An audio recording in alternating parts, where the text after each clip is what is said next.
వర్గాల ప్రజలు ఏ విధంగా ఇబ్బంది పడ్డారో మనం చూసాం.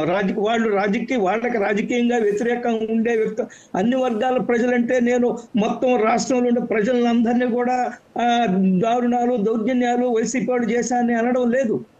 వాళ్ళకి రాజకీయంగా వ్యతిరేకంగా ఎవరైతే ఉన్నారో, వాళ్ళకి ఆర్థిక ఇబ్బందులు ఎవరైతే కలగజేయగలుగుతున్నారో, ఎవరైతే ప్రశ్నిస్తున్నారో, వాళ్ళ రాజకీయ శత్రువులు లేదా రాజకీయ ప్రత్యర్థులు ఎవరైతే ఉన్నారో వాళ్ళు ఏ విధంగా మనం ఈ రాష్ట్రంలో ఇబ్బంది పెట్టారో మనం 5 సంవత్సరాలు చూసాం. బహుశా భారతదేశంలో ఏ రాష్ట్రంలో కూడా ఇంత దారుణమైన పరిస్థితులు గత 1924 నుంచి 24 దాకా ఉన్న పరిస్థితులు ఏ రాష్ట్రంలో లేదు. నేను అనేక రోజులుగా రాజకీయాల్లో ఉన్నాను. రాజకీయ నాయకుల్ని, రాజకీయ వ్యవస్థల్ని చాలా దగ్గరగా పరిశీలించాను నేను.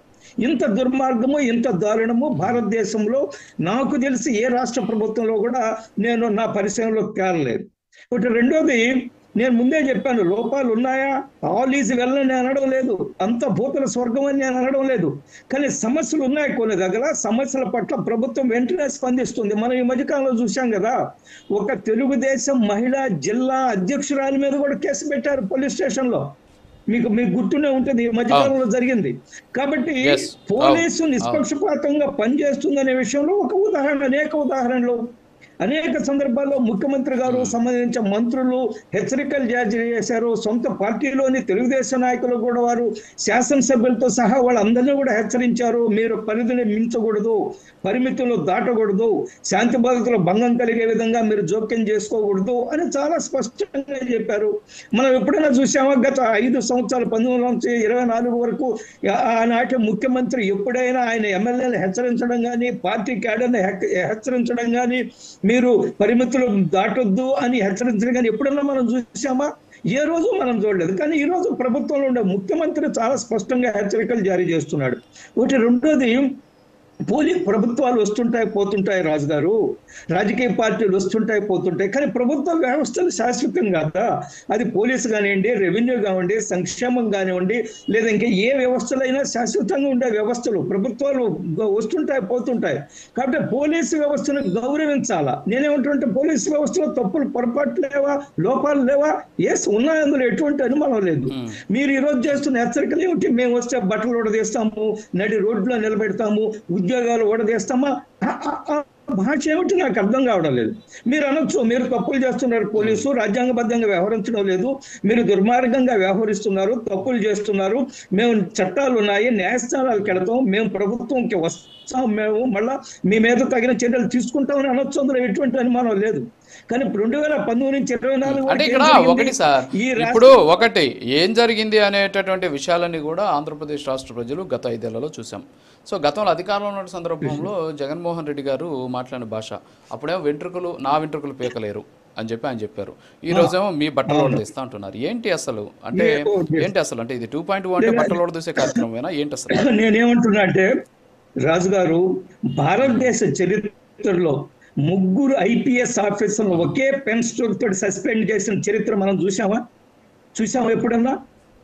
ఆమె జత్వాని అనే ఒక సినీ నటి విషయంలో ఈ గత రాష్ట్ర ప్రభుత్వం వ్యవహరించిన తీరు పైన సాక్ష్యాలతో బయటకు వచ్చాయిగా.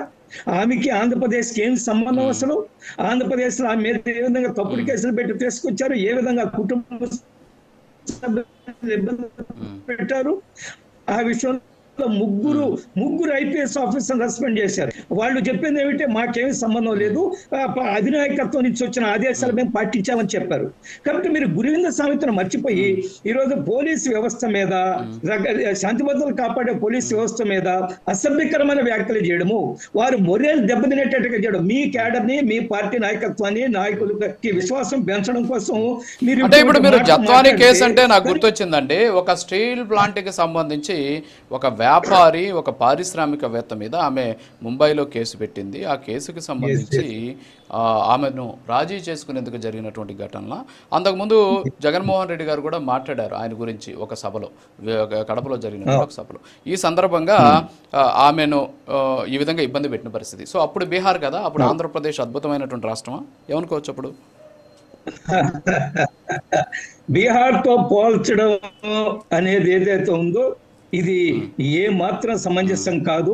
ఈరోజు ఆంధ్రప్రదేశ్లో చిన్న చిన్న సంఘటనలు, సమస్యలు ఉన్నప్పటికీ కూడా ఆంధ్రప్రదేశ్ శాంతి భద్రతల పరిస్థితి చాలా బాగుంది. పోలీసులు నిష్పక్షపాతంగా వ్యవహరిస్తున్నారు.